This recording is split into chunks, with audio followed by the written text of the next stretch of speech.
Hi again. I have Professor Per Martens with me from Germany, RWTH Aachen. So Per, I want to start asking you, when did you become the SOMP member? Well, I found out today that it is exactly 30 years ago. So I was one of the older ones now, or I am one of the older ones now. And since ever then, I've been a SOMP member, tried to be on all the yearly conferences. And that was your question, Yeah. actually. So it's So 30 years. thank you, Per. And looking at this 30 years, just tell us about how your career started. So the industry and education. Well, actually, being a graduate from an Austrian university, I went to Germany after that to Aachen University, took my doctorate there and some economic postgraduate studies.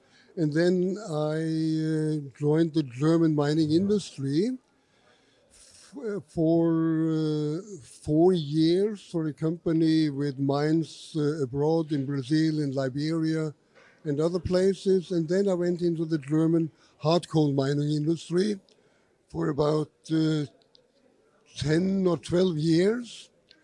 And after that, there was an opportunity to get a professorate at Aachen University in mining engineering. And I did that job for 23 years. And well, at present, I'm retired, happily retired, looking back at, I think, a very interesting and industry career, but university was real fun. It was exciting. It was young people. It was research. It was a lot of freedom actually. So I really enjoyed these 23 years at university. So looking at the past with your experience in industry and academia, and what were the challenges back in that time? And did we address these challenges, solve these challenges? Well, you have to realize um, the world has changed and the industry has changed. So the key questions actually have remained the same. We always had up and downs with recruiting students, and when I started at university, mining was dirty, dangerous, and dying, and we always had to cope with an image that was not too favorable. And much of the solutions now have become a little bit easier, maybe even because you reach more young people by all the media you have available, but also the challenges with using these media. And communication is something which has become, and interlinking of universities has become better and better, I think, internationally, due to internet and more modern media. When I started, you had the fax actually as something to communicate. And later on, internet was just coming up at that time and so on. So I think the world is changing a little bit more quickly.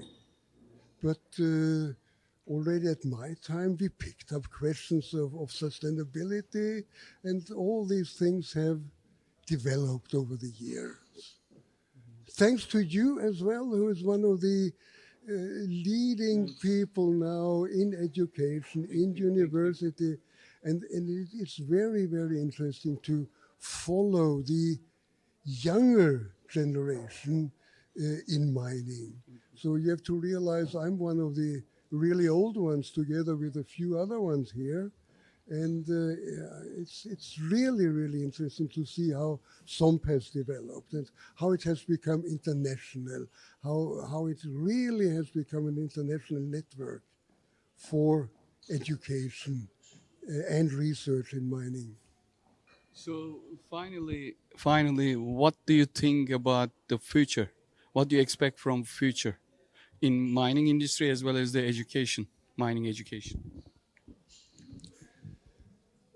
First of all, mining will always be there. So if you can't grow it, you have to mine it more or less, despite of all recycling. But I think the methodologies have changed. But the extractive industry, call it that, will always be there. It will be a more nature-friendly industry. It will be more sustainable, driven simply also driven by developments in our society. It's just a must to cope with a changing society. Call it that. But the mining industry as such, it will always survive. Even and I think it will continue to thrive as well. Not necessarily in all areas of this world. We have areas where mining is looked upon a little bit more skeptical than in other parts of the world. But still, we can't do without mining.